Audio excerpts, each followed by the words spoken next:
AI tsunami వస్తుంది, ఎదుర్కొనేందుకు అందరూ సిద్ధం కావాలి.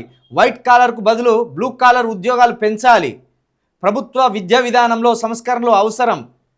ఒక్కో విద్యార్థికి 1.8 లక్షల ఖర్చు చేస్తున్నాం. ఏవిఎన్ లేక్ ఫీల్డ్ స్కూల్ ప్రారంభోత్సవంలో సీఎం రేవంత్. విద్య కోసం విద్యార్థులు ఎవరు విదేశాలకు వెళ్ళవద్దు, ఇక్కడే అంతర్జాతీయ స్థాయి విద్యా సంస్థలు. కిషన్ రెడ్డి ఈనాట ఒక్క విద్యార్థి మీద ఎంతకయ్యా ఇది? సంవత్సరానికా, నెలకా, రోజుకా? 1,08,000 రూపాయల దాకా ఒక్క విద్యార్థి మీద ఖర్చు చేస్తానడట.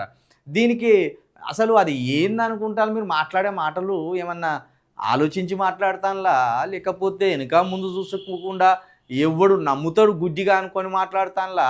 1,08,000 రూపాయలు ఒక విద్యార్థి మీద ఖర్చు చేస్తానవా సంవత్సరానికి? 1,08,000 రూపాయలు ఏం మాట్లాడుతున్నారు మీరు? బడ్జెట్లో పెట్టిన డబ్బులే ఇస్తలేరు అనేది నిన్న కాగ్ రిపోర్ట్ ఇచ్చింది. 3.5 లక్షల, పోయినసారి 2.5 లక్షల కోట్లు పెడితే 1,00,000 కోట్లు మాత్రమే ఖర్చు చేసినాం అనేది కాగ్ రిపోర్ట్ ఇచ్చింది. ఇక నీ మాటలేమో మొత్తం ఆకాశానికి నిచ్చెనేసినట్టు మాట్లాడుతున్నావు.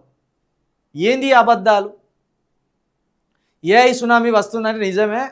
మొన్నటికి మొన్న 30,000 ఉద్యోగాలను కోల్పోయిన్లు. ఓరాకిల్ సంస్థ 30,000 ఉద్యోగాలు తీసేసిన. అలా ప్రధానంగా 30,000లో 12,000 మంది భారతీయులు ఉండడం బాధాకరం. కాబట్టి ఈ వస్తున్న టెక్నాలజీని, ఈ వస్తున్న మార్పుని అర్థం చేసుకొని కొంత వేరే వేరే రంగాలలో మీరు ఎవరైతే యువకులు ఉంటారో, ఉద్యోగస్తులు ఉంటారో, వేరే రంగాల వైపు ఆలోచనలు చేయండి. ఒక్క ఈ సాఫ్ట్వేర్ రంగాన్ని కనుక నమ్ముకుంటే బాధపడి జీవితాలు కోల్పోయే పరిస్థితి వస్తుంది.